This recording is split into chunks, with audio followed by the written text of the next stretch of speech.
See if you can get the brand on this.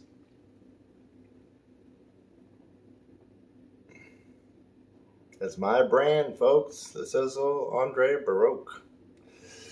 It's the only one like it, and it just sold. I'm super excited about it. I think I've dialed it in. Now, it's not as good as the P5-4 I just bought last year, but it's pretty close.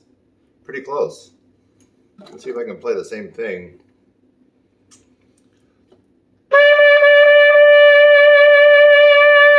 This is the P5-4.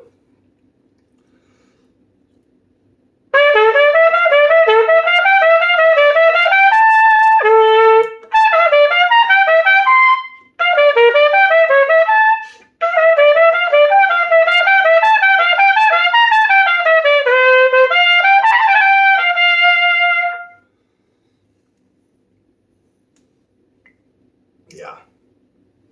Now I'm just doing this off the cuff. Let's do that again, Kurt. Okay, here's the Schilke P5-4 doing the same thing.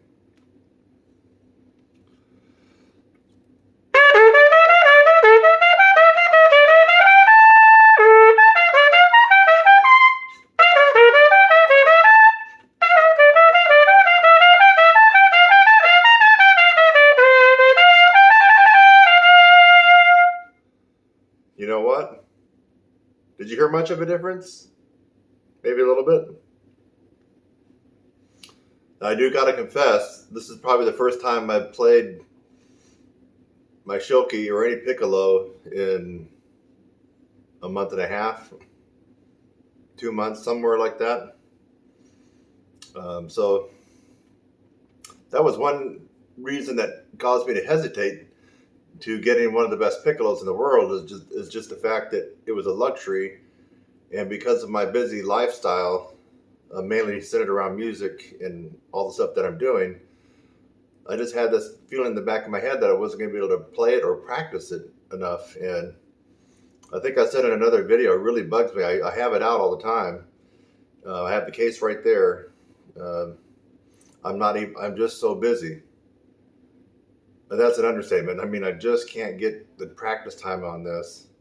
I have to get my basic fundamentals done on the B flat first, and a lot of time that's happening at midnight. Last night I got done practicing at about 12:45 a.m. Anyway, the reason I'm bringing that up is that's why I've hesitated in spending that much money on this horn. Just knowing I might not be able to justify having this lay around and not be able to practice it and give it the practice and the performances like it should. Piccolo is one of my natural talents, folks. Maybe it coincides with my ability to play in the upper register and do all the solos up there. But I can actually get pretty good on this. I can jam up there with the best of them. Let me say it another way. If I'm in piccolo mode and I'm just practicing nothing but piccolo, I'll put my skills up against Sergei Nakarayakov, Alan Vazzuti. I mean, I played Alan's hardest B-flat piece, the zigzag, right? But I'll go up against Alan Vazzuti any day on piccolo. That's if I'm practicing it, and that's if I've been out to some churches or to some colleges playing it, and I'm in the groove. I can hold my own against anybody, anywhere on the planet when it comes to piccolo. But right now, I can't hold my own. So you got to be realistic. And right now, I'm being realistic. Those people I just mentioned would crush me right now. Vazzuti, Nakarayakov, you name it. Who are some of the other guys? There's another guy that I really like too over in Germany. But anyway, those guys would kill me right now. I'm just not playing. I'm not giving this what it really needs. Now, here's what I'm a little bit sad about. Is that this guy. Now, I'm not used to playing a piccolo with 3 valves. And then, see, I would have to really develop my technique on this. And then when you, for example, I guess when you're going for the lower F, you pull this in, boom, and engages this tubing right here so you can hit it. Let's just see what happens there.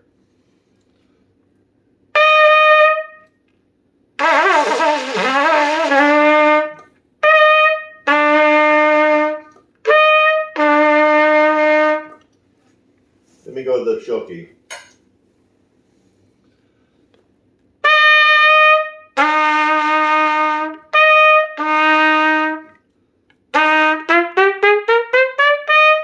See, right away you saw I screwed up because I had I'm used to this first valve and then just popping out the fourth valve right there to get the F.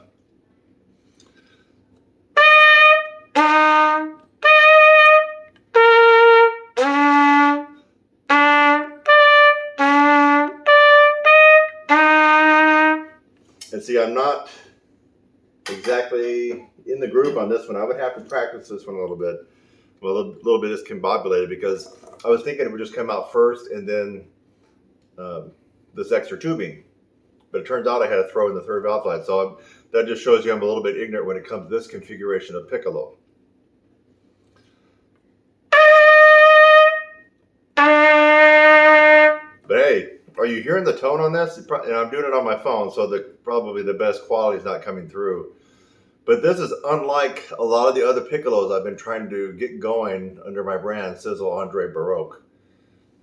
And I bought a lot of these during the pandemic, trying to mess around with them.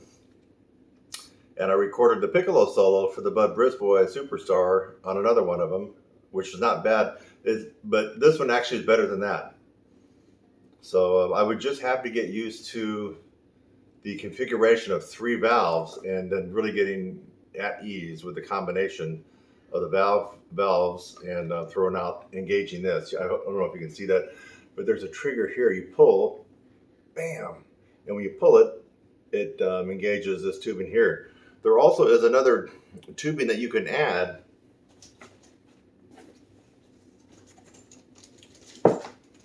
You can actually put this guy in. So when it comes to playing and executing the piccolo, I would say I'm an expert. When it comes to knowing all the intricacies of the different styles of piccolo, I would have to say I'm ignorant on some of it. I just haven't spent all the time. You know, I'm not an orchestral person, so I haven't spent all day going through all the various types of piccolos and the different keyed instruments like your D, E flats, even your bass trumpets. I haven't done all that. So I can play it. It's just when it comes to these different variations, I'd have to fool around figuring out, okay, what am I going to do with this? I know it goes in here. I guess this would take out all the ability to get down. You really wouldn't be able to get down too deep into the staff, I guess, if you put this guy on. So anyway, I sold this on eBay, and it went for a lot less than what this is worth. And I mean, based on my opinion of the Schilke P5-4 and the Sizzle Andre Baroque, it's a B flat A piccolo as well. The tone holds its own. I mean, it really, you heard it. The tone is not like the little quacky duck ones that you get from China, although this is made in China. But it's not those quacky duck cheap ones that you've heard and you don't like. So I may pursue this one for being a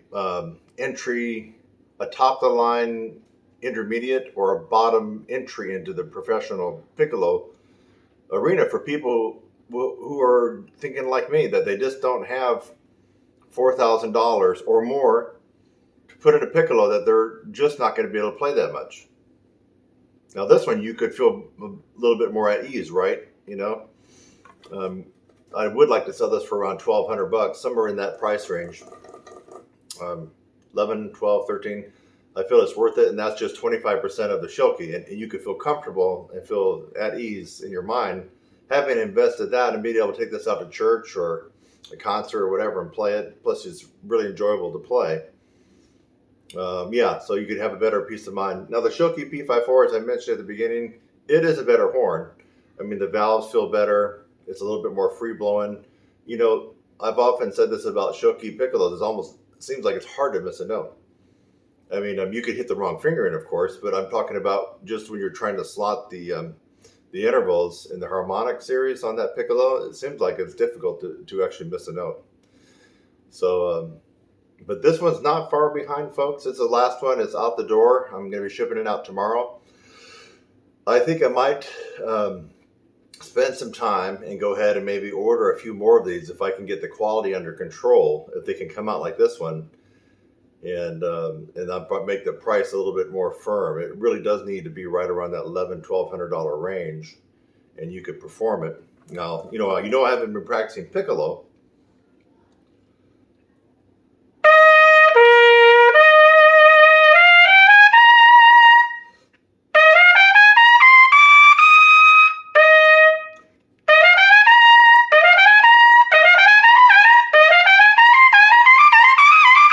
Yeah, that's the notes.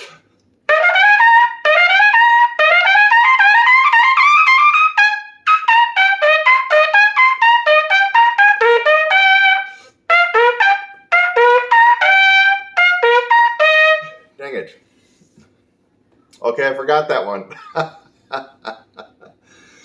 I know it on the B flat in the key of C, but this one is I'm trying to do in the key of F for B flat. That would be E flat on piano.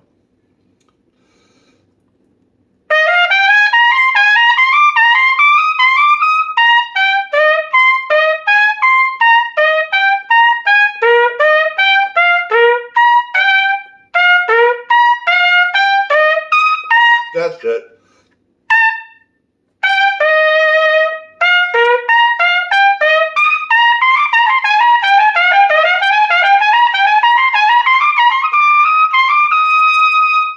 Okay. So you give it, I practice it a minute, I can get it.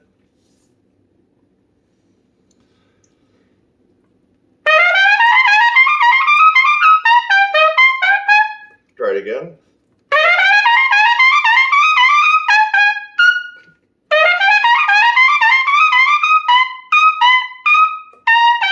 Okay, if I would play the right note.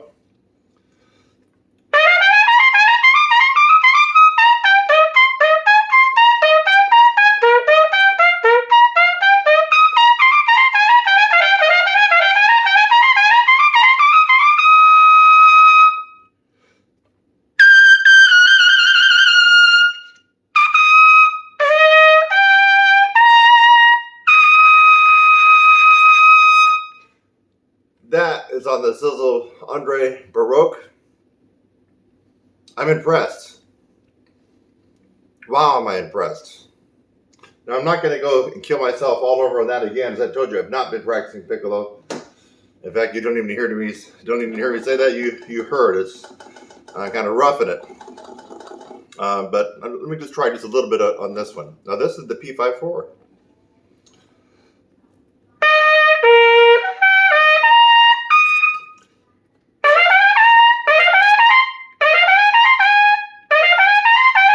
Dang it.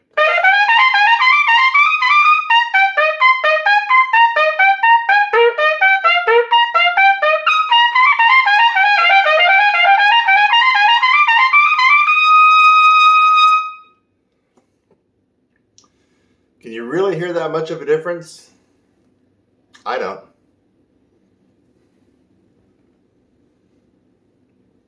$4,300 2021 P5-4 Schilke Piccolo and the Sizzle Andre Baroque. This is built in 2020 during the pandemic. B flat A. I just really got to investigate and start doing my homework on what kind of piccolo this really is. It's one that I've never really played before as far as the style. And so anyway, you heard me improve. Hey, you heard me flub and screw up after 2 months of no piccolo playing. And by the way, you probably didn't realize I'm not looking at any music on that one. On the what's the other one? On the Maurice Andre little Baroque thing I just did, Marcello. I was actually looking at music, so I won't lie to you on that one. But the fanfare, no, I wasn't looking at any music on that. That's why I was kind of flubbing up some of the notes. So anyway, I think I'm going to pursue this. Let me know in the comment section if you feel like the tone on this one is comparable. The tone on this one, let's just call it $1,200, is comparable to $4,300. The valves here kind of smack more of like a box Strad type of feel, the Monau nickel. So the valves are good, but I like the Schilke valves better. Anyway, there you go, folks. This is kind of a thinking out loud session. And a lot of times I don't let the stuff just run, and then not cut stuff out. But I'll leave all the flubs and the errors in, so you can see me struggling a little bit. You know, you don't really get to see that with a lot of other people at my level. I don't think they leave that in. I mean, how many times has Alan Bazzuti screwed up? A lot, but you don't get to hear it or see it because he cuts all that out. I don't know if you've been watching his videos, but of course he's actually recording that and adding in the juice and the magic before he releases that to the public. And I bet you he probably takes several tries. So, and the same way with other people, you know, they record, get their best recording, and then they play back with it. So anyway, it'd be nice to watch some bloopers and blunders with those guys, especially Sergei Nakarayakov. I imagine it doesn't happen too much with him, but I'm sure he has a couple of bloopers every now and then. So anyway, that is my little back and forth with the Schilke and the Sizzle Andre Baroque. I'm going to be pursuing that. I just thought we'd do a little play testing before I ship it out tomorrow. And man, I hate to let it go. It really went for a lot less than I wanted it. That I wanted the price point to be. But anyway, we're gonna get it firmed up here. If I get another collection of them, I'll start doing, because it sounds so good. And once I get used to that style, I'll start doing a couple of videos and recording, and add that to some of my sales pages. That I think that probably would firm up the price. So it's Kurt Thompson. You're a fly on the wall today. You're just a fly on the wall watching me mess around with these horns. See you in the next one.